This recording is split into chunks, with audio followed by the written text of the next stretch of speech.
Buenas tardes, bienvenidos a la tercera jornada de la Semana de la Ciencia del Barca 2020. Entramos en la segunda mitad del ciclo de conferencias Investigación y Prevención como herramientas para combatir la COVID-19, retos científicos, éticos y legales. Tenemos con nosotros un día más a la doctora María Verdasco, coordinadora de este ciclo de conferencias. María, buenas tardes. Buenas tardes. Y también al doctor Lluís Montoliu, que nos trae una ponencia sobre las herramientas CRISPR de edición genética, el Nobel que pasó de largo. Bienvenido, muchas gracias por estar con nosotros en la Semana de la Ciencia del Barca. Buenas tardes, Ismael, y buenas tardes, María. Buenas tardes a todos. Vale, antes de comenzar, me gustaría recordaros que las conferencias de las dos primeras jornadas de la Semana de la Ciencia, el lunes la ofrecida por la doctora Margarita del Val, que nos habló de lo que vamos sabiendo de la investigación asociada al coronavirus y la pandemia, y la de ayer martes a cargo de la doctora Clara Menéndez, son las mujeres embarazadas un grupo de riesgo para la COVID-19, están ya disponibles para consulta en la web municipal valdes.es. De la misma manera, el registro para la última conferencia del ciclo, que será mañana jueves a las 7, y también la ponencia que María nos ofrecerá el viernes a las 12 del mediodía. Como decía, el registro para estas dos conferencias está ya disponible también en la web municipal de valdes.es. Vamos a pasar ya al tema de hoy. Os recuerdo que podéis enviarnos por escrito vuestras preguntas en cualquier momento a través de la aplicación y que al final haremos un turno de preguntas donde intentaremos dar respuestas en su mayoría. Así que nada, ahora os dejo con María, que nos hará como estos días atrás una breve introducción de nuestro ponente invitado de hoy. Muchas gracias. Hola, buenas tardes. Bien, pasamos el ecuador de las conferencias, hoy ya con la tercera charla programada. Y en esta volvemos a la investigación básica, volvemos como el primer día. A mí siempre me gusta aclarar que básica no significa fácil. La investigación siempre la dividimos en distintas categorías y cuando decimos que es básico hacemos referencia a que sienta las bases de conocimiento para otro tipo de investigaciones, ¿no? Por ejemplo, tratamos de conocer cuáles son los mecanismos celulares, los mecanismos moleculares que están implicados en determinados procesos biológicos. Si, por ejemplo, hablamos de cáncer, pues intentamos estudiar cuáles son las mutaciones genéticas de esa célula o si una proteína funciona o no funciona. La investigación básica es, por tanto, un requisito fundamental para una investigación aplicada y lo acabamos de ver estos últimos meses con la enfermedad de la COVID-19.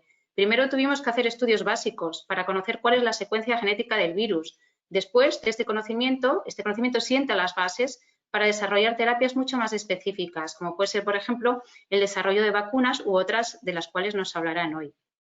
Desde luego, en Luarca tenemos grandes referencias de investigación básica de manos del profesor Severo Ochoa y de la profesora Margarita Salas. Somos claramente un pueblo partidario a favor de la ciencia básica y en particular de la genética. Todos sabemos que a partir de los descubrimientos de Severo Ochoa y de otros grupos que vinieron a continuación, se impulsó la genética molecular. Es decir, pasamos una genética clásica en la que estudiábamos mecanismos de herencia, como por ejemplo los guisantes, el famoso guisantes de colores de Mendel, ¿no? Pasamos de esta genética clásica a la era del ADN, a tratar de entender a nivel molecular cómo funcionaba el material genético, cómo este material se lee y cómo se amplifica. Y a partir de aquí, una gran explosión de conocimiento, hasta llegar a las técnicas actuales que tenemos de ingeniería genética. Es decir, ya no solo conocemos la secuencia de los genes, sino que somos capaces de manipularlos. Por tanto, somos capaces, al quitar y al poner estos genes, podemos valorar la función en la célula. Pero para esto necesitamos modelos experimentales y los necesitamos muy variados. Cuando estamos hablando de investigación biomédica, pues recurrimos a lo que llamamos modelos preclínicos, es decir, células en cultivo, ratones, cerdos o primates no humanos o incluso gusanos, porque tienen muchas ventajas para los estudios básicos. Pues bien, para hablarnos de cómo manipulamos los genes, de estos modelos experimentales y de cómo estas técnicas se aplican a distintas enfermedades o incluso a la situación actual de la pandemia, tenemos hoy al doctor Lluís Montoliu. Lluís Montoliu es licenciado y doctor en Biología por la Universidad de Barcelona. Actualmente es investigador científico del CSIC, en el Centro Nacional de Biotecnología en Madrid. Ha ocupado y ocupa actualmente cargos de gestión en muchísimos comités de investigación, entre ellos el Comité de Dirección del Centro de Investigación Biomédica en Red de Enfermedades Raras, del Carlos III. Ha sido profesor honorario durante 20 años de la Universidad Autónoma de Madrid. Es director del Nodo Español del Archivo Europeo de Ratones Mutantes y un largo etcétera. A lo largo de su vida profesional ha trabajado siempre con organismos modificados genéticamente, primero en laboratorios de Heidelberg, en Alemania, después en la Universidad de Barcelona y actualmente, como os contaba, en el CNV. Ha publicado numerosísimos, más de 100 artículos científicos, escrito varios libros sobre edición genética y albinismo, un tema que ocupa parte de sus investigaciones en los últimos años, y es coinventor de distintas patentes en el campo. Lluís ha sido pionero en la introducción del tema que nos va a hablar hoy y en el uso y la diseminación de la tecnología del CRISPR de edición genética en nuestro país.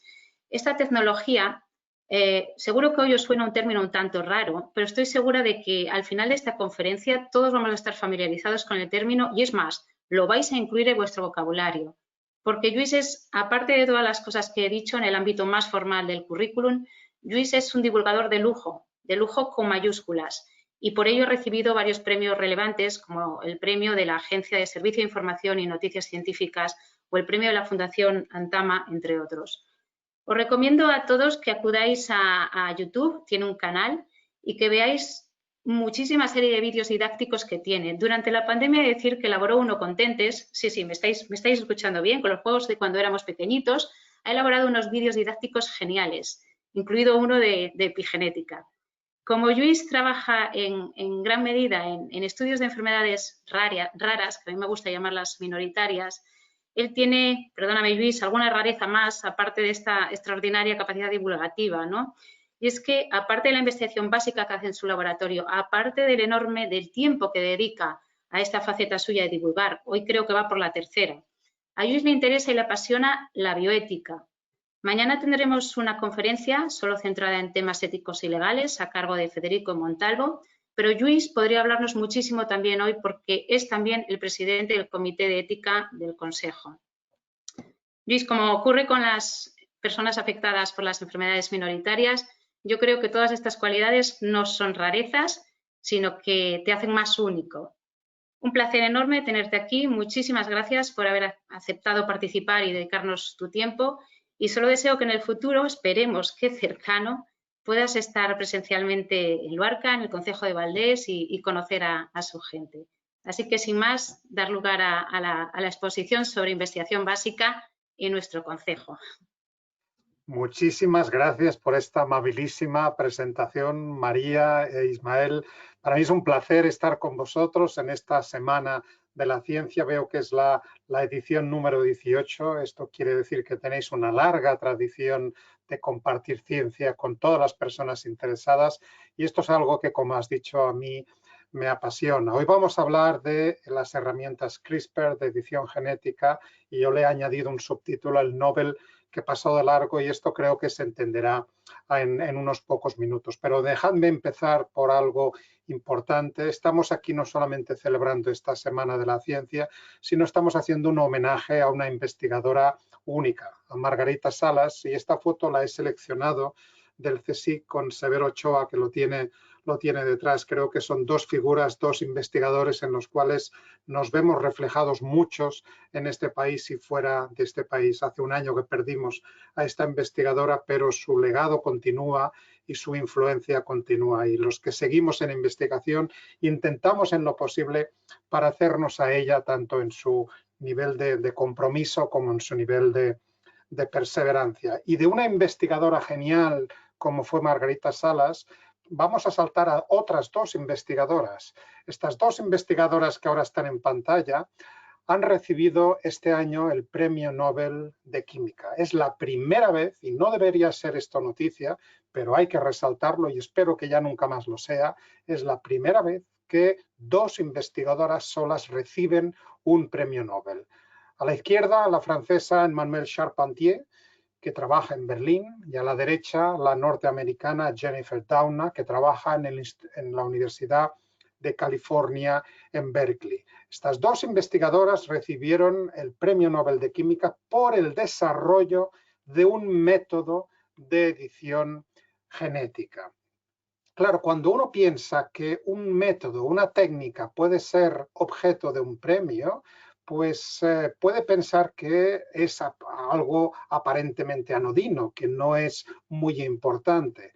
Por eso quiero referirme a este otro genetista, también uno de mis científicos admirados, Sidney Brenner, que murió hace un año y pico y que también recibió un premio Nobel por descubrir, entre otras cosas, el ARN mensajero. Sidney Brenner tenía muchas frases, una de las que más me gustan a mí es esta: el progreso en ciencia depende de nuevas técnicas, de nuevos descubrimientos, de nuevas ideas, y decía después, probablemente en este orden.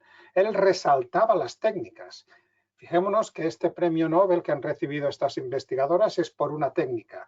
De nada nos sirve tener una fantástica idea o descubrir algo si no somos capaces de ponerla en práctica, de llevarla a cabo. Hay técnicas que provocan lo que en ingeniería se habla de la disrupción. Empezamos a hacer cosas que antes ni tan siquiera sabíamos hacer, ni tan siquiera podíamos soñar. Estas son estas técnicas de CRISPR.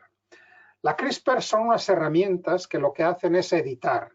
Y en el año 2012, en concreto en junio de 2012, ahora ha hecho 8 años, estas dos investigadoras propusieron en un artículo seminal que publicaron en la revista Science, propusieron la utilización de estas herramientas CRISPR para editar cualquier gen de cualquier organismo. ¿Qué son estas herramientas? Son extraordinariamente simples y, si me permiten, también bellas en su definición y en su acción. Esta mancha amarilla que vemos en pantalla es una nucleasa, es una proteína que corta el ADN como unas tijeras, pero no corta en cualquier sitio, corta donde le indica esta molécula de color azul, que es este ARN, que actúa como una guía, que se aparea con el ADN que queremos modificar y nos dice dónde vamos a facilitar esta edición, con lo cual estas herramientas son extraordinariamente versátiles. Por eso se habla que son programables, porque la misma nucleasa, la misma tijera,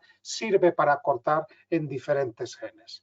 Con lo cual, lo primero que quiero que quede claro en este webinar de hoy es que estamos ante unas herramientas que cortan nuestro ADN, el ADN de cualquier ser vivo. ¿Cuál es el chiste? ¿Cuál es el motivo por el cual han revolucionado a la biología? Al cortar precisamente el ADN, hay un fragmento de alguno de nuestros cromosomas o de los cromosomas del ser vivo que estemos editando que se podría perder porque queda desgajado del resto del cromosoma. Y las células, que son muy inteligentes, lo que han resuelto es tener a punto unos sistemas de reparación instantánea que se ponen en marcha tan pronto ven uno de estos cortes. Tenemos dos maneras de reparar este corte. Esta ruta que os presento a la izquierda lo que pretende es añadir letras y quitar letras en nuestro genoma hasta que se apareen y, por un efecto cremallera, pues restituyan la continuidad física de este cromosoma. Pero claro, como hemos añadido y quitado letras, lo que más frecuentemente ocurre es que el gen deja de funcionar.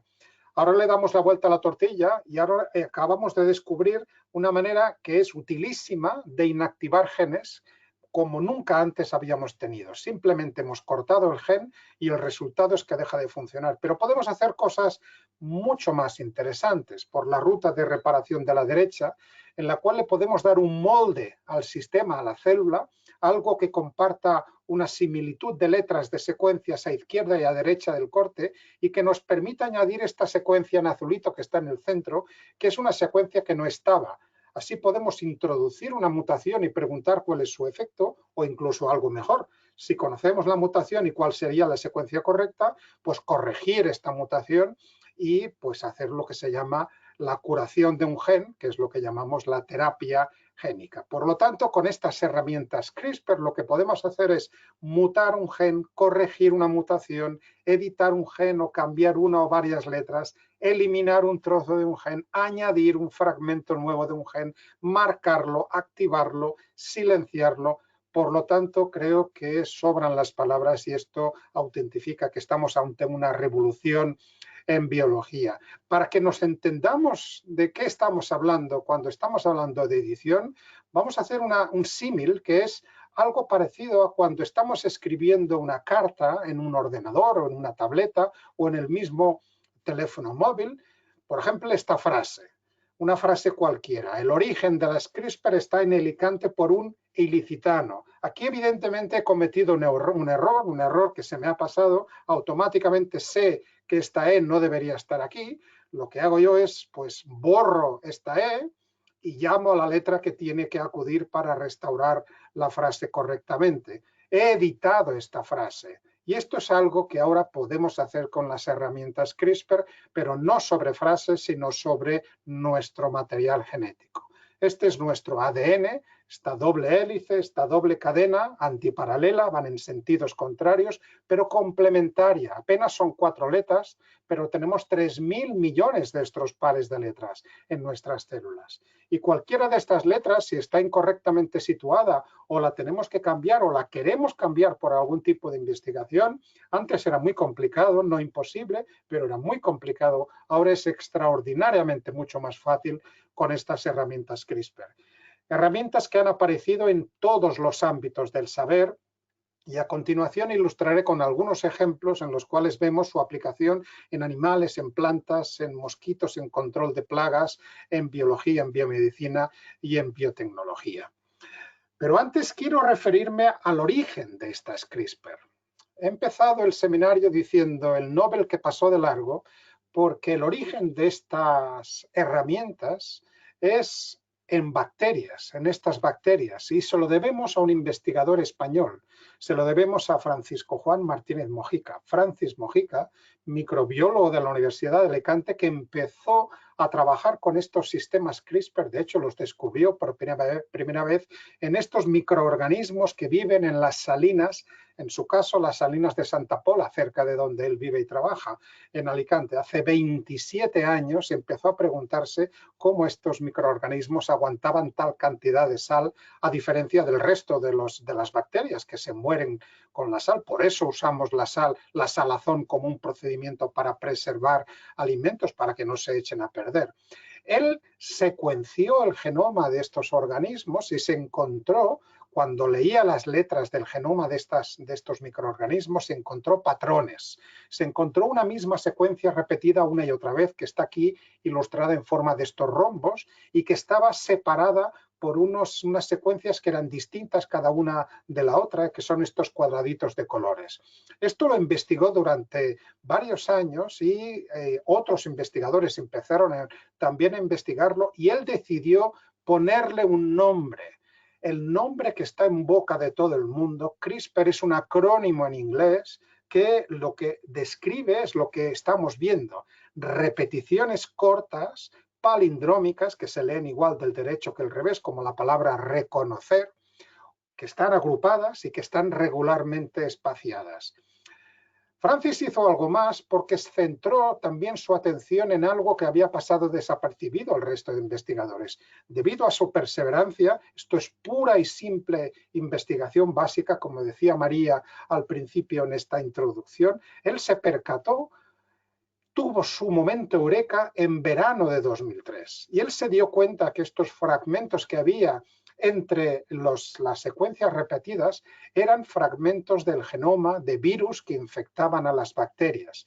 Y además se dio cuenta de que cuando una bacteria tenía un fragmento de un determinado virus en su genoma, se tornaba inmune, ya no podía ser infectada por ese virus. Había descubierto nada menos que un sistema inmunitario de las bacterias, un sistema inmunitario que no se conocía. Y esto es la gran contribución de Francis al mundo, al universo de las CRISPR.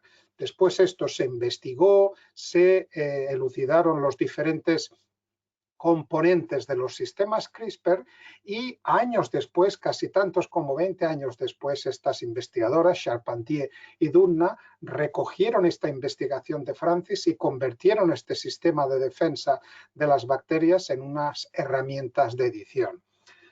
Fijaros que la ciencia es un trabajo colaborativo. Aquí tenemos por lo menos 12 investigadores que yo creo que han contribuido de forma esencial a la puesta a punto de estas herramientas de edición, naturalmente empezando por Francis Mojica en 1993 y acabando con los 4 genetistas que están en la última fila, que fueron los que demostraron en enero de 2013, hace 7 años y medio aproximadamente, demostraron que la propuesta de las investigadoras Charpentier, Dunna y de otros había sido pues adecuada y que se podían convertir estos sistemas de defensa en herramientas de edición.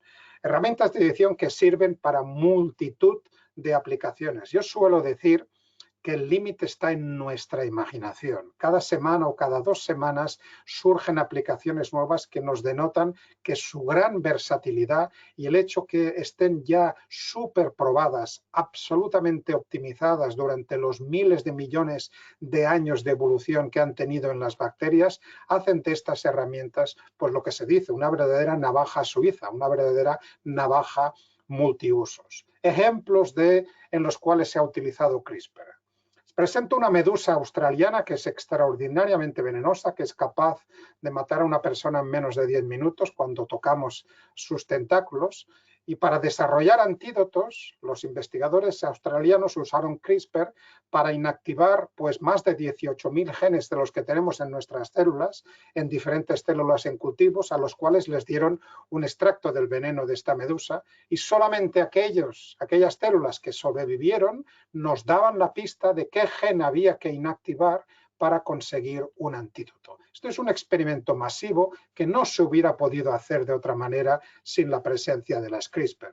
Nosotros en el laboratorio los aplicamos, por ejemplo, para investigar cuál es el papel de aquel ADN que tenemos en nuestro genoma y también en el genoma del ratón, que no es codificante, pero que tiene los elementos reguladores que regulan cómo funcionan los genes. Este es un gen de pigmentación, el ratoncito de abajo tiene el gen funcionando normalmente y el que está encima le hemos eliminado uno de estos elementos reguladores y notablemente lo que sucede es que pierde la expresión y tenemos esa pigmentación disminuida. No hemos tocado el gen, solamente hemos tocado su elemento regulador. Lo que realmente nos ha cambiado la vida son estos modelos avatar, modelos en los cuales usamos la metáfora de estos seres azules de esta película de ciencia ficción, que de alguna manera estaban conectados con personas humanas. Yo puedo diagnosticar a personas con enfermedades genéticas o congénitas minoritarias, enfermedades raras, condiciones genéticas de baja prevalencia, y esa misma mutación y no otra la puedo trasladar a un ratón.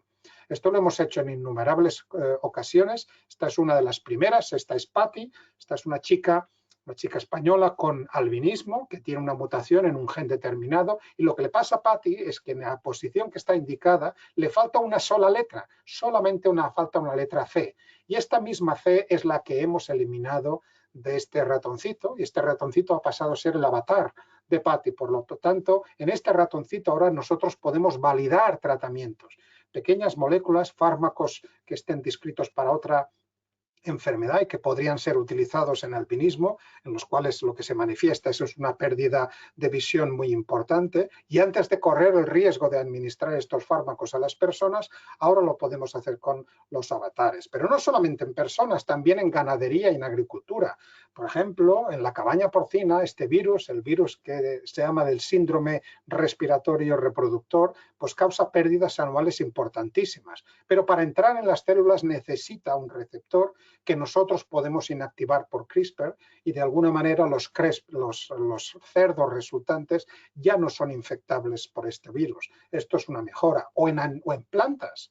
Esto es un investigador español, Francisco Barro, colega del CSIC, del Instituto de Agricultura Sostenible en Córdoba, España, que ha preparado un trigo en el cual mediante CRISPR ha disminuido la expresión de los genes de las gliadinas y las gliadinas son las que proveen de gluten a estos cereales y si eliminamos las gliadinas podemos generar una harina y un pan que va a tener un bajo contenido en gluten que va a ser pues, consumible por las personas con celiaquía o con enfermedades celíacas. O este trigo de Japón, en el cual estos investigadores han eliminado los genes de germinación prematura.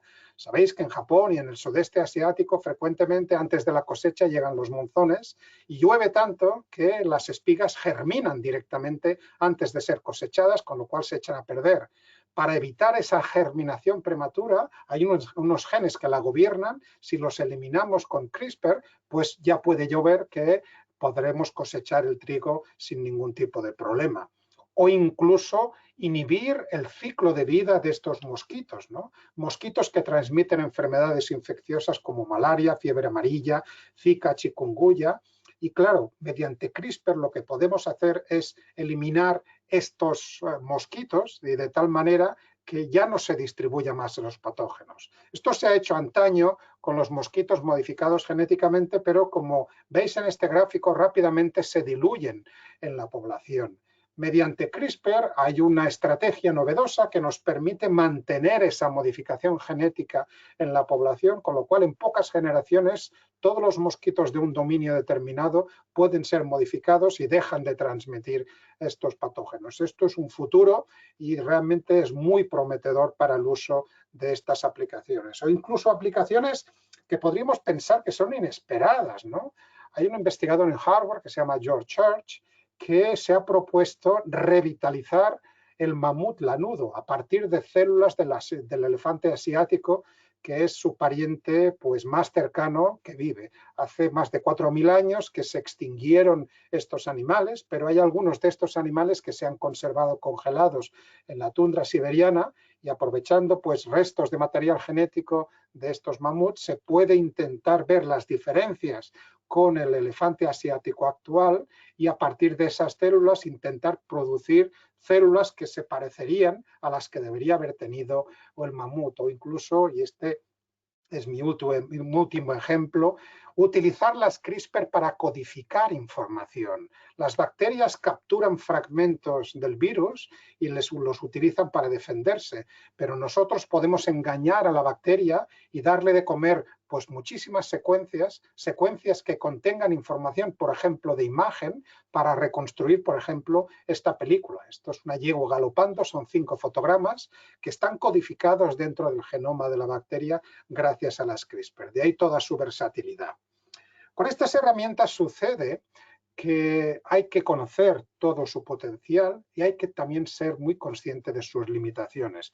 Creo que tan importante es conocer las ventajas como lo que no podemos hacer con ellas o lo que todavía no sabemos hacer con ellas. Por ejemplo, podemos inactivar un gen, pero resulta que los genes a veces se parecen bastante o incluso mucho. Y si la zona que estamos usando de guía para dirigir el corte se parece o está presente en otro gen, además de modificar el gen que nosotros queríamos, vamos a modificar otro gen que seguramente no queríamos tocar. Y eso es un problema, un riesgo que tenemos que tener en cuenta, que se puede disminuir con guías cada vez más precisas. El problema de verdad que tenemos con las ediciones genéticas con CRISPR es el mosaicismo. Este ratoncito que aparece aquí manchado debería ser un ratoncito uniformemente pigmentado. Esto es un ratón albino que cuando era un embrión de una célula lo inyectamos en el laboratorio con unas herramientas CRISPR para que corrigieran esa mutación. Pero esa corrección de la mutación solamente ocurrió en muy pocas células. Fijaros que solamente tiene unas zonas de su cuerpo que están pigmentadas. ¿Por qué esto es así? Porque a pesar de que las herramientas CRISPR son muy específicas y cortan donde tienen que cortar, los sistemas de reparación que tienen que actuar a continuación ya nos gustaría a nosotros que fueran tan precisos como las CRISPR. No son precisos ni tienen memoria y cada vez que intentan reparar uno de estos cortes lo hacen de una forma diversa. A veces lo hacen bien y se restaura la función del gen, donde están los pelitos de color negro, y a veces lo hacen mal, o no corrigen, o instauran otra mutación. Este es el mosaicismo que vemos en plantas, en animales, en la aplicación de todos estos herramientas en el laboratorio. Claro, esto hasta cierto punto lo podemos gestionar bien nosotros en el laboratorio, porque yo este ratoncito mosaico lo puedo poner a cruzar y sé que se me va a segregar en la siguiente generación y voy a obtener pues tanto ratoncitos pigmentados como ratoncitos albinos. Pero claro, esto que yo puedo hacer con plantas o con animales, pues no puedo hacerlo, no es ni prudente ni éticamente aceptable hacerlo con personas. Yo no puedo tratar a una persona y decirle, usted no sé si le vamos a conseguir curar, pero quizá alguno de sus hijos va a heredar la corrección. Esto no funciona así en el hospital. Fijaros que esto es una limitación importante que tenemos que tener en cuenta. La tenemos que tener en cuenta siempre y en particular cuando pretendemos utilizar estas tecnologías para modificar, por ejemplo, embriones humanos. Algo que hizo a finales del 2018 este investigador chino, He Jiankui, que de infausto recuerdo, que hizo un experimento que nunca debería haber realizado. Porque, claro, yo hasta cierto punto sé gestionar esta incertidumbre con animales. A mí me nacen 20 ratoncitos, de los cuales uno lo puedo aprovechar, lo selecciono y los otros 19 los descarto. Pero yo no sé cómo trasladar esta incertidumbre. Es imprudente, es irresponsable trasladar esta incertidumbre a seres humanos, en particular a niños. Este investigador editó estos embriones humanos y dio lugar a 3 niñas que se gestaron de forma absolutamente irresponsable, y estas niñas estaba intentando que fueran pues insensibles, que fueran resistentes al virus del SIDA, pues inactivando el receptor que usa este virus, el virus de la inmunodeficiencia adquirida, para entrar. Esto no lo consiguió porque quiero que tengáis en mente la fotografía del ratoncito este a manchas, el ratoncito manchado, mosaico. Estas 3 niñas que han nacido son niñas mosaicos, son niñas que además tienen que estar supervisadas médicamente el resto de sus vidas, ellas y si tienen descendientes, sus descendientes. A mí frecuentemente los ratones que yo realizo en el laboratorio, pues a veces se me mueren porque hay alteraciones en zonas distintas del genoma que yo no controlo. Y de nuevo esta incertidumbre la sé manejar yo, pero no la puedo manejar. No es éticamente responsable trasladarlo esto a las personas. Y por eso, un año más tarde, y adecuadamente en China, este investigador acabó entre rejas, pagando una multa considerable y sobre todo inhabilitado de por vida. Es importante ya anticiparos lo que seguramente os hablará también el colega y compañero Federico Montalvo, que él es el presidente del Comité de Bioética de España, sobre que a veces no se trata de lo que podamos o no podamos hacer, sino de lo que podamos hacer y lo que no deberíamos hacer. Fijaros, esta es la diapositiva que yo llamo del semáforo, en el cual arriba a la izquierda tenemos en verde lo que todos estamos más o menos de acuerdo en aplicar esta edición genética para curar o para prevenir una enfermedad a nivel somático. Esto quiere decir a las personas afectadas. En amarillo es lo que no se puede hacer en muchos países, por ejemplo, como en España, porque España es signataria del convenio precisamente de Asturias, que se firmó en Oviedo en 1997 y que legalmente nos impide modificar el genoma de la descendencia.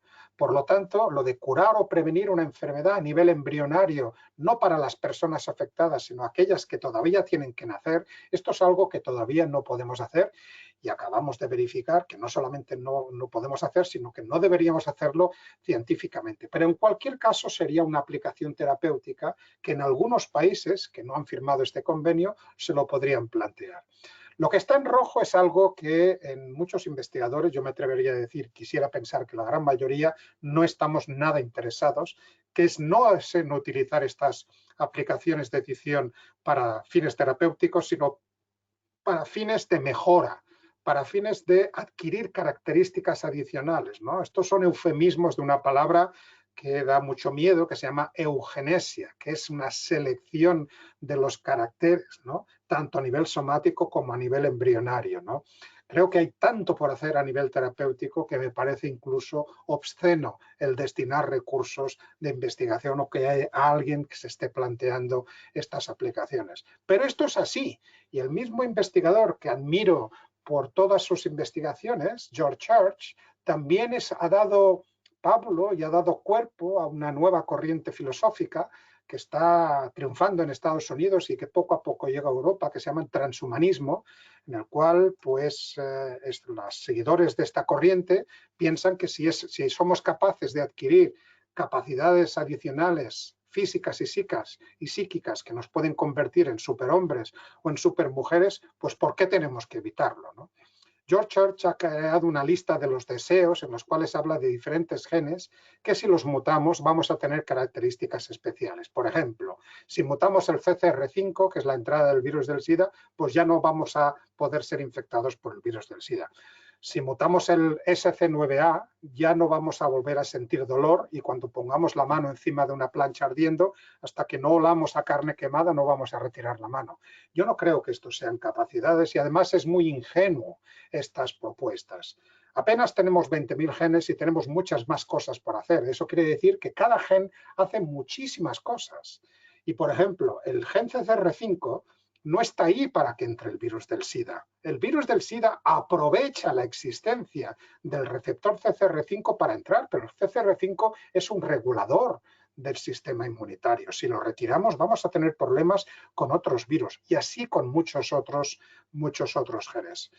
A pesar de todo ello, existen personas como este señor, el Josiah Sainer, que son biohackers, biopiratas, que sin esperar a ningún tipo de permiso, pues deciden autoadministrarse este tipo de herramientas de forma totalmente peligrosa e irresponsable. Podéis ver pues cómo piensan y sus teorías y sus propuestas en este documental que está disponible en Netflix, que se ha traducido en español como Selección Antinatural. Y, por ejemplo, pues este señor lo que quiere es adquirir una musculatura enorme y quiere inactivarse el gen de la miostatina, que es un regulador negativo de la proliferación muscular, algo parecido a lo que ocurre de forma natural en otros animales, como esta vaca de la raza belga azul, que es muy interesante desde el punto de vista culinario, pero tiene pues graves problemas de salud cardiovasculares. Cualquier modificación siempre tiene alteraciones.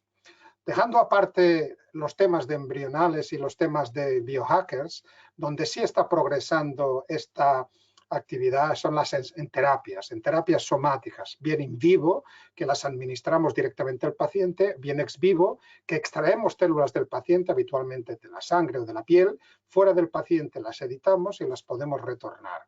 Hoy en día hay 43 ensayos clínicos que ya están usando, con lo cual CRISPR ya ha dejado de ser una teoría, está pasando a la práctica. Hay muchos hospitales en los cuales ya se está testando. No son tratamientos aprobados, pero pronto lo van a ser, como por ejemplo para el tratamiento de esta ceguera, una ceguera congénita, amaurosis congénita de Leber, lo cual intraocularmente y supraretinalmente se administran estas herramientas para llegar a los fotorreceptores y que se produzca el cambio adecuado, o por ejemplo para tratamientos del cáncer. La inmunoterapia del cáncer es una revolución extraordinaria, extraer linfocitos, glóbulos blancos del paciente, eliminarles reguladores negativos como por ejemplo el gen PD1, eliminarles el receptor de células T y antes de retornarlos, incluirles un nuevo receptor para que se dirija a estos cánceres que son refractarios, que no responden bien a quimio o a radioterapia, como el melanoma, como el mieloma, como el sarcoma.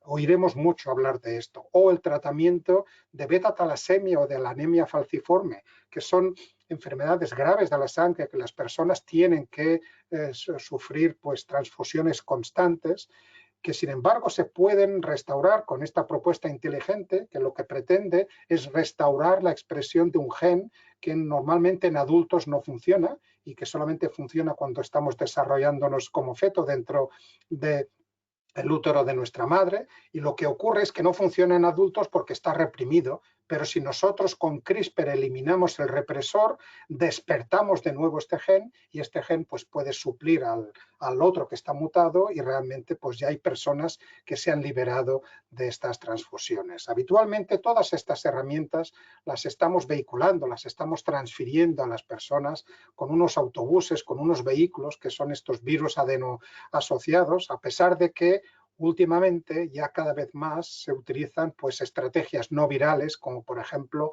esta empresa que en octubre, el mes pasado, ha lanzado un primer ensayo clínico para el tratamiento de esta enfermedad rara, amiloidosis transtierratina congénita, mediante nanopartículas que envuelven a estas herramientas CRISPR y que las llevan hasta su destino. CRISPR está en todas partes y quería dedicar los últimos 10 minutos que me quedan a algo que me pidió María y que yo creo que ilustra su versatilidad. CRISPR también se ha utilizado y se puede utilizar en diagnóstico. Diagnóstico en estas tiras reactivas, las que estamos acostumbrados, lo que sería un test de embarazo que compramos en la farmacia, que mojamos un poquito en la orina y pues podemos saber si estamos o no estamos esperando, si estamos embarazados, ¿no? Pues bueno, pues también CRISPR tiene algo que decir con esta pandemia maldita que nos está afectando pues desde principios de año. Claro, todo lo que os he contado hasta ahora es lo que podríamos agruparlo como las herramientas CRISPR de primera generación, 1.0. Son capaces de cortar y de editar pues, el ADN.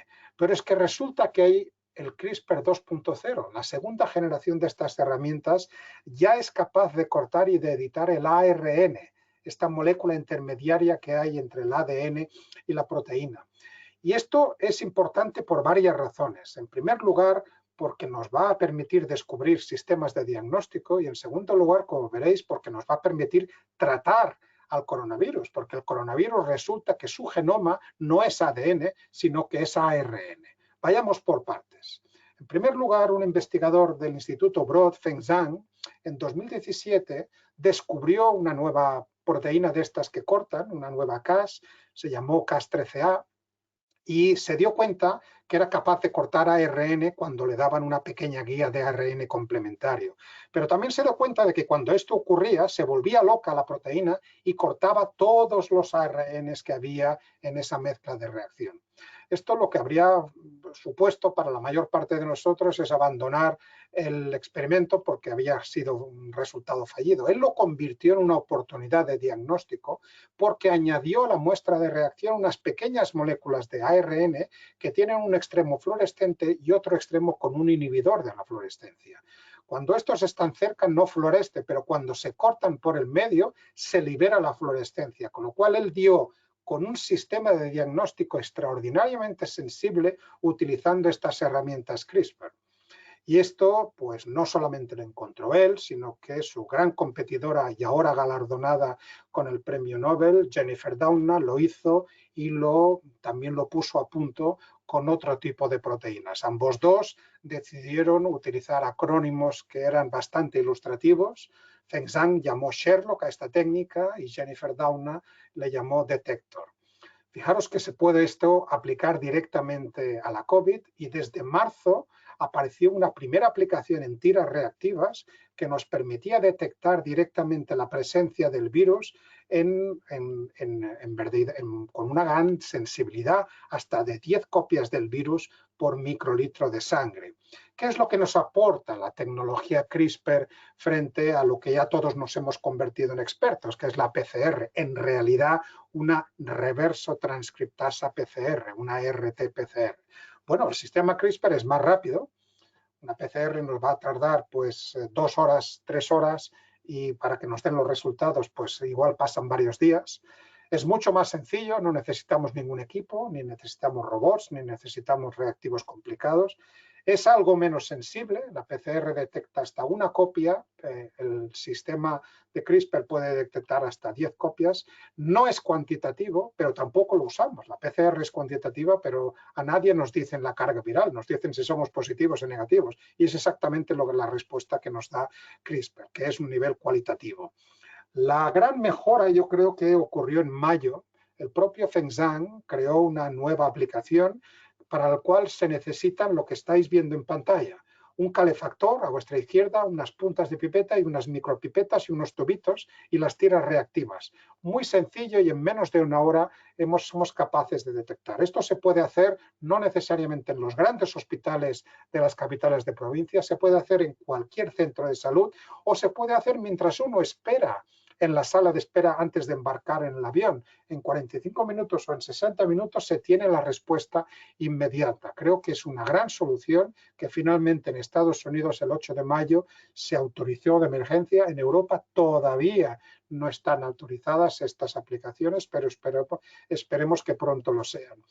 Y acabando la parte de diagnóstico, Jennifer Doudna, que es inquieta y que sigue investigando, incluso un mes antes de recibir el premio Nobel, encontró una nueva técnica que permite aplicar estos sistemas CRISPR para diagnosticar el coronavirus, no en 45 o en 60 minutos, sino en solamente 5 minutos que la están desarrollando. Con lo cual, fijaros lo importante que está siendo CRISPR también para COVID. Os decía que se podía servir tanto para diagnosticar como para tratar, como antiviral. Y para eso tengo que presentaros una proteína Cas distinta, que se llama la Cas13D, con D de Dinamarca, que es capaz de cortar ARN. Pero en este caso no se vuelve loca. Esta Cas13D, que a veces se la presenta como Cas-RX, corta específicamente las moléculas de ARN, guiada por otras pequeñas moléculas, y mantiene la especificidad. Con lo cual rápidamente hubo quien planteó desde febrero, a nivel teórico, esto es una teoría, nunca se hizo este experimento, se podrían incluir estos sistemas CRISPR y las guías correspondientes dentro de los virus adenoasociados, administrarlos, por ejemplo, pues por una terapia inhalatoria en las vías respiratorias de las personas afectadas, y estos virus llegarían a las células infectadas por el coronavirus, liberarían su contenido y cortarían el ARN viral. Bueno, esto se demostró unos pocos meses después, en abril, por este equipo de la Universidad de California en Stanford, que desarrolló una estrategia que probó en células en cultivo y a la cual llamaron con también un acrónimo bastante interesante, el Pac-Man, el comecocos que todos conocemos, ¿no? Este juguete de videojuegos que apareció pues, en los 80, ¿no? Pues efectivamente ellos demostraron que era posible utilizar esta estrategia para degradar el RNA del coronavirus y de otros virus de RNA, como por ejemplo el virus de la gripe. Nosotros hemos propuesto, y esto es algo de lo cual me siento muy orgulloso porque también el CRISPR o la pandemia COVID-19 nos ha puesto a todos los investigadores ante el espejo, de decir, ¿qué es de las pocas cosas que sé yo, qué es lo que se puede aprovechar para intentar diagnosticar, investigar o tratar esta COVID, ¿no? Nos pusimos a colaborar con otros investigadores. Yo soy genetista, no soy virólogo, pero colaborando con virólogos y con expertos en estas proteínas Cas13, hemos propuesto un proyecto que finalmente ha sido financiado por el CSIC para llevar estas ribonucleoproteínas, llevar estos complejos CRISPR directamente a las células infectadas y eliminar el virus inhibiendo su replicación. Esto lo hemos hecho pues, utilizando pues, aquellas partes del genoma del virus que son más conservadas y que tienden a variar menos, por lo cual pues esta estrategia debería ser válida pues para todos los diferentes tipos de coronavirus que están pues rampando en la actualidad, pues que nos están dando tantos dolores de cabeza. Acabo pues agradeciendo pues a las personas con las cuales hemos desarrollado esta estrategia. Esto es una estrategia novedosa con Dolores Rodríguez, que es una experimentada viróloga. Llevo 23 años trabajando en el CNV, nunca habíamos colaborado, pero gracias a la pandemia nos hemos puesto a colaborar, y también con Miguel Ángel Moreno Mateos, que es un experto en Cas13, que trabaja en el Centro Andaluz de Biología del Desarrollo en Sevilla, y con Almudena, de mi equipo, que es una experta también en estos sistemas CRISPR en las enfermedades raras, ¿no? Quiero resaltar que esto ha sido posible gracias a unas iniciativas de mecenazgo que no son muy habituales en España, ¿no? La Plataforma de Salud Global no se ha nutrido de dinero público, se ha nutrido de dinero privado, de empresas y de ciudadanos particulares como cualquiera de nosotros que han donado 10, 20, 50 euros, 100 euros, lo que consideraban oportuno, y que hemos llegado pues, a tener estos millones de euros que nos han permitido pues, financiar pues, más de 50 proyectos en el CSIC. Acabo de nuevo felicitando a estas dos investigadoras geniales, dos investigadoras que leyeron los resultados de investigación básica de Francis Mójica, le dieron la vuelta y propusieron utilizar estos sistemas de defensa bacteriano como un método para la edición genética. Enhorabuena a Emmanuel Charpentier, enhorabuena a Jennifer Doudna y enhorabuena a nuestra investigadora Francis Mójica, que hace 27 años pues, puso al resto del mundo a trabajar. Sin sus investigaciones iniciales, nada de lo que ocurrió después hubiera ocurrido de la misma manera. Y aquí es importantísimo de nuevo resaltar esta curiosidad innata de cualquier investigador que llevó a Francis a intentar entender cómo sobrevivían estos microorganismos en las salinas de Santa Pola, y de esas investigaciones hemos acabado desarrollando terapias que pueden ser utilizadas en la clínica para tratar a pacientes de enfermedades de base genética o en plantas o en animales, como hemos visto, para obtener pues, cualidades distintas. Esta sí ya que es la última diapositiva, en la cual agradezco a los miembros de mi equipo y a las diferentes instituciones que nos dan dinero para trabajar. Y a todos vosotros, a todos ustedes por su atención, y espero que les haya resultado interesante esta charla. Muchas gracias. Bien, muchísimas gracias, Lluís, por la exposición. Yo que también trabajo en genética molecular sé las dificultades que entraña explicar cosas tan específicas y bueno, tú las superas con creces. Varios comentarios ya en las preguntas han resaltado y te agradezco precisamente esta claridad, ¿no? Te voy a organizar un poquito las preguntas por cómo ha surgido un poco la presentación, ¿vale? Hay muchas dudas o muchas preguntas acerca de los usos terapéuticos y del uso del CRISPR-Cas, ¿no? Por un lado, preguntan si a corto plazo ¿crees que esta técnica sería una solución para arreglar los genes erróneos en enfermedades donde la incidencia es baja, en las enfermedades minoritarias? Que, bueno, ya lo has explicado parcialmente, pero es qué tipo de ventajas tendrían sobre otros tipos de terapia génica, ¿no? Bueno, la terapia génica, perdona, si voy respondiendo, la terapia génica que estamos recibiendo actualmente es una terapia génica habitualmente que se llama de adición. Lo que hacemos es añadir el gen que tenemos mutado, y esto pues ahora pues están empezando a triunfar las primeras aplicaciones, pero llevan más de 20 o 30 años trabajando estas. Esto es la terapia génica 1.0. La terapia génica basada en CRISPR no intenta introducir un nuevo gen, sino lo que intenta es corregir la mutación que tenemos, con lo cual restaurar la secuencia correcta.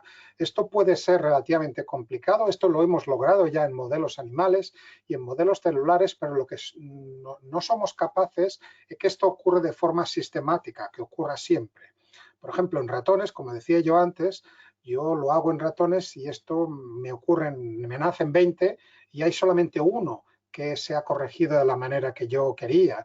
Y esto, claro, esto es un 5%, y un 5% a mí me parece gloria bendita, porque esto yo no lo sabía hacer antes, pero con este 5% yo no puedo trasladarlo todavía a la clínica.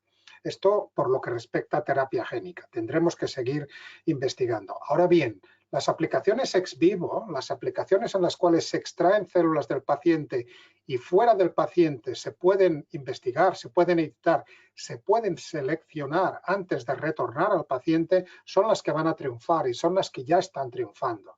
De hecho, la inmunoterapia del cáncer es probablemente el frente de batalla de las aplicaciones CRISPR, en la cual se combinan diferentes tecnologías, y una de ellas es la inactivación de este gen, de este regulador negativo, que puede hacerse con el gen PD1. Creo que iremos progresando, iremos avanzando, y en principio cualquiera de las enfermedades que pueda tener este fundamento genético pues es susceptible de ser tratada con estas herramientas. En la misma línea, pregunta si los ensayos clínicos que has mencionado, en los cuales se están trabajando actualmente, si se baraja el riesgo de mutaciones asociadas pues, a falta de especificidad de las nucleasas, ¿no? Por supuesto. Precisamente los ensayos clínicos, recordad que lo que estamos evaluando, fase 1 es seguridad, a partir de fase 2 es eficacia y seguridad, y fase 3 ya es eficacia, y ahí tenemos que evaluar las diferentes opciones. Pero fijaros que hay muy pocos ejemplos de tratamientos in vivo, solamente hay uno de tratamiento de la ceguera. El ojo es un órgano privilegiado porque está aislado del resto del cuerpo, hay una barrera hematoencefálica, y además también es privilegiado desde el punto de vista del sistema inmunológico, ¿no? Del sistema inmunitario, que también no ve lo que ocurre dentro del ojo, al menos no lo ve tan fácilmente. Con lo cual, a pesar de que podrían ocurrir estropicios en el resto del cuerpo, cuando inyectamos dentro del ojo, pues estas herramientas no pueden salir al resto del cuerpo. Y esto es lo que ocurre. Esta es una investigación que se llama un uso compasivo.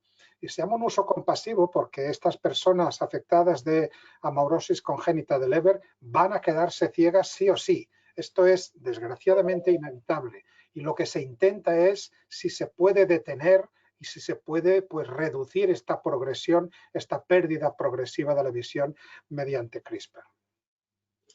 La última pregunta asociada es un poco cuál es tu perspectiva acerca de cómo se pueden superar las barreras éticas y si crees que se lograrán superar para aprovechar esta técnica con enfermedades humanas o si la técnica quedará relegada al uso en modelos animales como pues precisamente como nos estabas comentando, ¿no? Es un poco la visión de futuro desde tu punto personal. Yo creo que mañana vais a tener una clase magistral de Federico de Montalvo. Yo anticipo que la bioética tiene que presidir cualquiera de nuestras actividades, ¿no? Hay 4 principios que son muy sencillos y que no está de más recordar, ¿no? Y que son la base de toda nuestra legislación de investigación biomédica. No hacer el mal, parece obvio. Eso es tanto como potenciar la seguridad de los tratamientos. Hacer el bien. Esto es tanto como eficacia, garantizar que los tratamientos funcionen, contar con la autonomía del paciente. Acordémonos que las personas que están siendo tratadas con estas vacunas son voluntarios, firman de acuerdo para participar en estas investigaciones. Y el cuarto y último principio, del cual muchas veces nos olvidamos, el principio de bioética de justicia, que todo lo que hagamos vaya a tener una utilidad no solamente para que pueda ser costeado por las personas que viven en París o en Nueva York, sino también por las que viven al pie del Kilimanjaro en Tanzania, en todo el mundo. Y dicho esto, las limitaciones éticas que nos impiden pues, autorizar directamente estas aplicaciones pues, en la clínica, pues lo que van a tener que ir revisando en cada momento es siempre un balance entre beneficios y riesgos, aumentando los beneficios al máximo y reduciendo los riesgos al mínimo.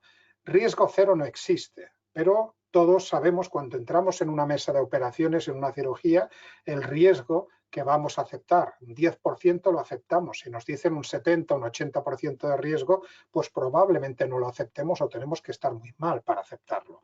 Realmente esto es lo que nos falta en la parte de las CRISPR, que tenemos que mejorar en la manera de conseguir mejores beneficios y disminuyendo los riesgos. Y luego, la ética también es una llamada a la responsabilidad, ¿no? Vivimos en un tiempo en el cual todo tiene que ocurrir deprisa y lo queremos para hoy y lo queremos ya, ¿no? Yo suelo decir muchas veces que investígame despacio que tengo prisa, ¿no? La investigación, tú lo sabes bien, María, tiene sus plazos, tiene sus tempos, tiene sus procedimientos y no deberíamos saltarnos ninguno de estos pasos, ¿no? Tendríamos que empezar con la investigación básica, en células, saltar a un modelo animal sencillo como un ratón, probablemente saltar a modelos animales mucho más complejos, como son los primates no humanos, y si todo va bien, saltar a la investigación directamente en seres humanos, con las fases 1, 2 y 3, y la 4, que no se acaba todo, con la 3, en la cual se aprueba la vacuna o se aprueba el tratamiento, porque se sigue viendo qué es lo que les ocurre a las personas tratadas. Eso es lo que se llama la fase 4, ¿no? Y si ocurre algo inesperado, pues se puede detener el tratamiento o se puede cambiar la dosis o la pauta de administración. Preguntas ahora más generales en torno al sistema de CRISPR. Esto es interesante. ¿Podemos los humanos desarrollar inmunidad al propio sistema CRISPR o a alguno de sus componentes? Bueno, esta también es una pregunta muy interesante que aplaudo y que me permite hablar de un tema que lo había sacado de la charla pues por motivos de tiempo, ¿no? Para centrarme en esos 40 minutitos. Estamos utilizando herramientas CRISPR que vienen de bacterias y las que usamos en el laboratorio vienen unas bacterias que tienen nombres y apellidos muy conocidos, Streptococcus pyogenes y Staphylococcus aureus, que quizá no les digan nada, pero son bacterias que son patógenas para nosotros. Piógenes es el que nos causa las otitis o las laringitis y Staphylococcus aureus es el que causa pues, las infecciones que ocurren pues, en la piel y en otras partes del cuerpo cuando estamos hospitalizados y tenemos las defensas bajas, ¿no? Son los que se llaman las infecciones nosocomiales. Hubo un investigador, Matthew Porteous, de Stanford, en California, que de hecho es uno de los que está más cerca de utilizar esta técnica CRISPR en anemia falciforme, se preguntó si no va a ser que nosotros ya tenemos anticuerpos ante estas herramientas, porque probablemente nuestro sistema inmunitario ya ha estado retado, ya ha estado expuesto a estas bacterias y a sus componentes. Y estaba en lo cierto porque casi un 70% de nosotros tenemos anticuerpos y tenemos células T, tenemos glóbulos blancos contra estas bacterias y contra sus componentes. Por lo tanto, si usáramos estas herramientas en personas que ya están sensibilizadas, podríamos generarles una respuesta alérgica, una respuesta sobredimensionada, un shock anafiláctico que podría ser contraproducente, ¿no? Esto es un problema grave. ¿Cómo lo resolvemos? Bueno, Matthew sugirió una propuesta, utilización de drogas inmunosupresoras, como las que se utilizan para los pacientes que han sido trasplantados y que viven con ellas el resto de su vida, o algo mucho más inteligente, que también lo propuso Matthew, que es llamar a nuestro amigo Francis Mojica en Alicante y decirle que nos dé otras herramientas CRISPR de alguna de los otros millones de bacterias o millones de arqueas que hay que todavía están por caracterizar. No necesariamente tenemos que utilizar estas bacterias, hay muchas otras y de hecho han aparecido pues nuevas variantes Cas que cada vez son más interesantes. Jennifer Doudna, por cierto, este mes de julio nos acaba de descubrir una nueva proteína Cas que está derivada de un virus que infecta a las bacterias y que podría tener mucho interés a nivel de terapia. ¿Tenemos los humanos sistema CRISPR de defensa y eso sería bueno? Ay, esto es buenísimo, esto da para una charla entera, pero lo vamos a resumir muy brevemente. Cuando Francis descubrió los sistemas CRISPR en los microorganismos de las salinas, él lo hizo en unos microorganismos procariotas que no tienen núcleo, que se llaman arqueas, que son primas hermanas de las bacterias, pero no son exactamente bacterias.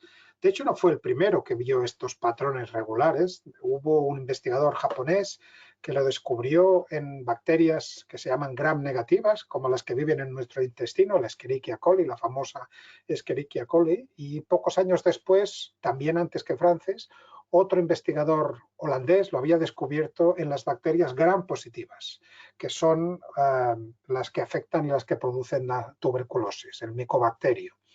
Claro, él se dio cuenta de que este sistema estaba presente en bacterias y en arqueas que están muy alejadas en la evolución. Son muy distintas, tan distintas como podemos ser nosotros de un roble.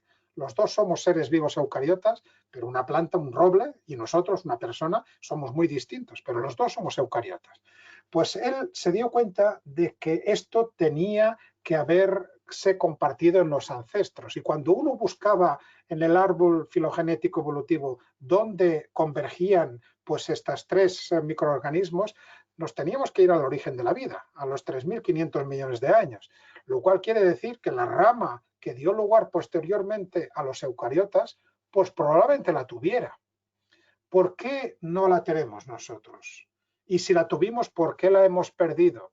Bueno, pues probablemente la hayamos perdido porque lo que para las bacterias puede ser interesante, para nosotros puede ser muy peligroso.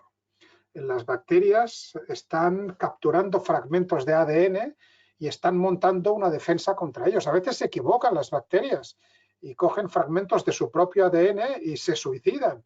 Pero claro, esto ocurre con unas cuantas bacterias y en las bacterias lo importante es la población, no el individuo. El individuo no sirve para nada. Una bacteria puede tener una colonia de 100 millones de bacterias. Que se mueran 30, 40 o 30.000 o 2 millones, pues no afecta para nada. En cambio, nosotros, el individuo es lo importante, ¿no?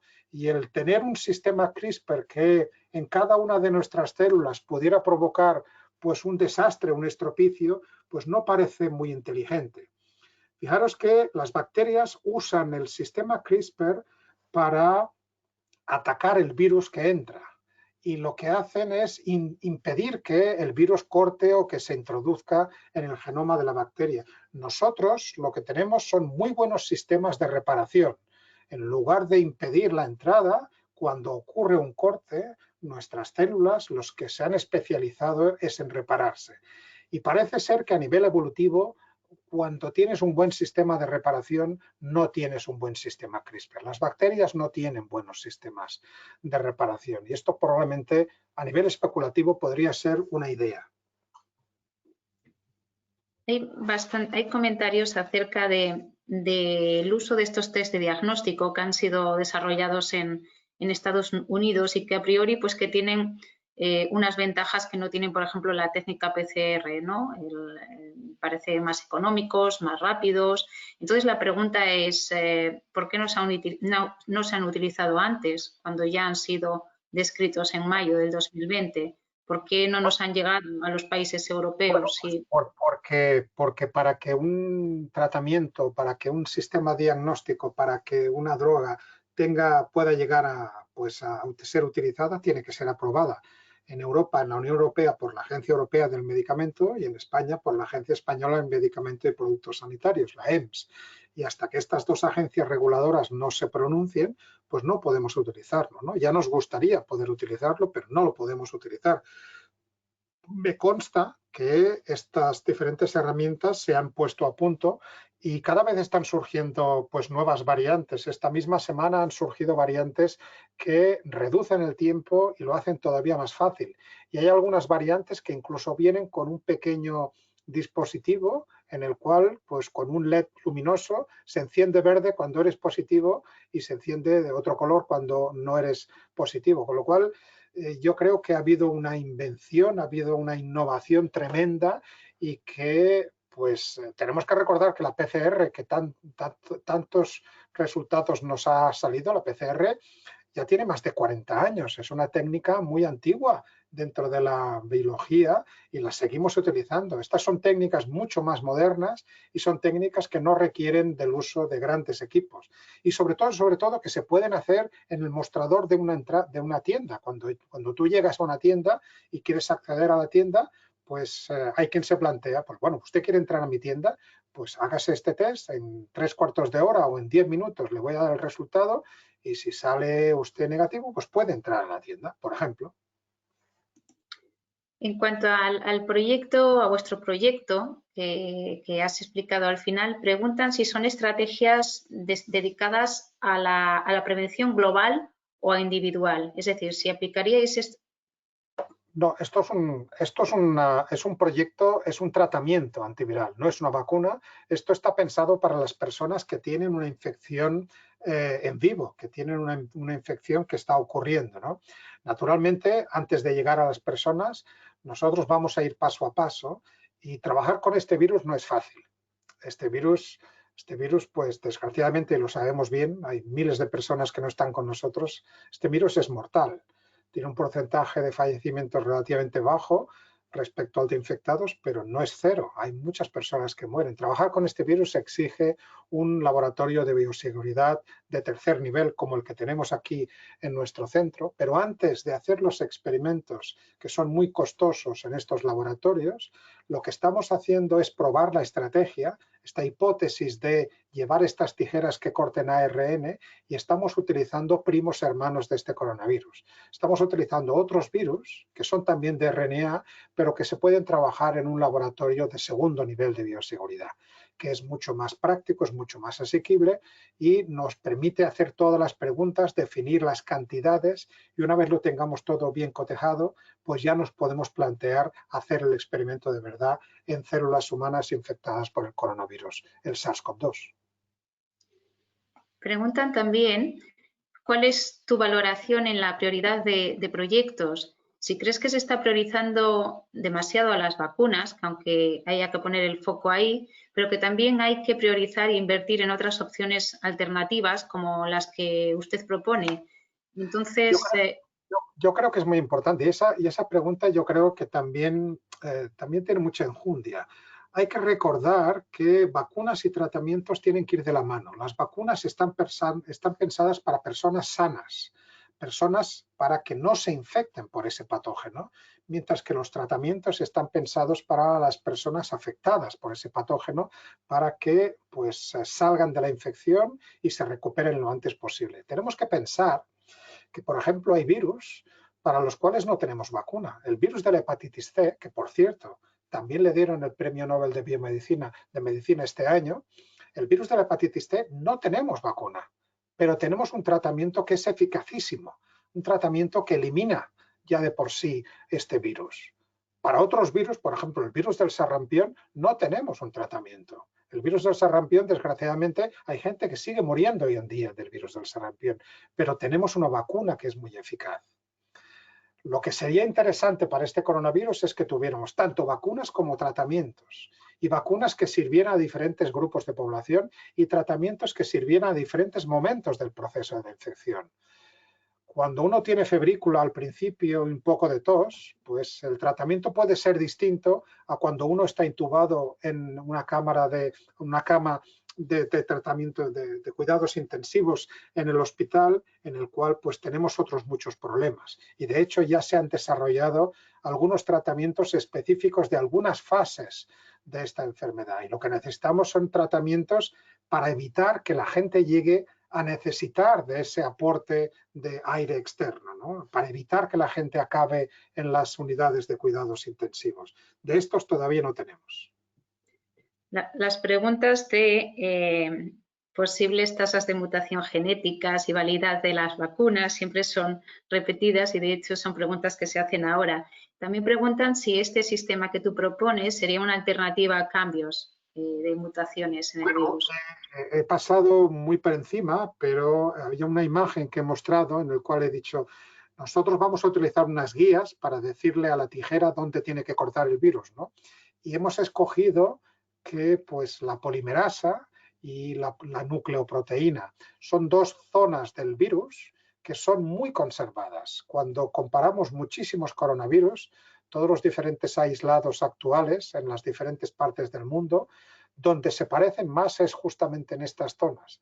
Con lo cual este no es un virus que cambie mucho, primero porque no muta demasiado y segundo porque tiene sistemas de corrección propios que hacen que no mute. Por ejemplo, el virus de la inmunodeficiencia adquirida o el virus de la hepatitis C, en cambio, mutan muchísimo, ¿no? Y es muy difícil. El virus de la gripe también muta muchísimo y por eso las vacunas tienen que ser anuales. Este virus, en cambio, no muta tanto, pero además de que no muta tanto, resulta que tiene zonas de su genoma que son más conservadas. Y esas son exactamente las que hemos escogido para cortar el virus, para que esta estrategia, si tenemos éxito y funciona, pues no solamente sirva para unos pocos virus, sino que sirva para todos, o para la gran mayoría. Claro. Sería nuevamente validar una técnica de uso amplio.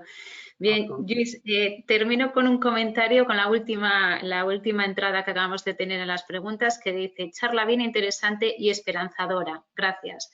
Me quedo con la palabra esperanzadora porque me parece que es muy útil en este contexto, ¿no? Darte las gracias no solo por lo que hemos aprendido de CRISPR y sus aplicaciones, sino por todos los mensajes encubiertos que has ido lanzando mientras que hablabas, ¿no? Ciencia colaborativa, es necesario compartir el conocimiento, es necesario que todos trabajemos juntos en esta pandemia y en muchas otras investigaciones, ¿no? No celeridad con los resultados, precaución, son conceptos que son muy necesarios ahora en esta sociedad. De verdad, muchas gracias por haber estado con nosotros. Gracias a vosotros y muchas gracias y felicitaros de nuevo por esta Semana de la Ciencia. Felicidades, Ismael, transmite estas felicidades al Ayuntamiento y que vaya muy bien el resto de ponencias que tenéis en esta Semana de la Ciencia y que creo que entre todos hagamos un buen homenaje a Margarita Salas, que bien se lo merece. Muchísimas gracias, Luis. Realmente interesante y muy bien explicado el uso y las oportunidades y las limitaciones también que nos ofrecen estas herramientas. Un placer haber contado contigo en la Semana de la Ciencia. Saludos a todos y buenas noches a todos. María, muchas gracias también a ti. Nos vemos mañana en la cuarta conferencia del ciclo y espero que en torno al centenar de asistentes que hemos tenido conectados durante la tarde de hoy, pues también nos acompañen. Os recuerdo que el registro está abierto, podéis encontrar el enlace en la página web valdes.es y en la misma web también están disponibles las dos primeras conferencias y a partir de mañana tendremos también la del día de hoy. Muchas gracias por la atención prestada, nos vemos mañana con el profesor Federico de Montalvo cuando Bentham se asomó a la SUCIS, una reflexión ético-legal sobre la priorización en la pandemia de COVID-19. Muchas gracias y buenas tardes. Adiós. Gracias a todos, cuidaros.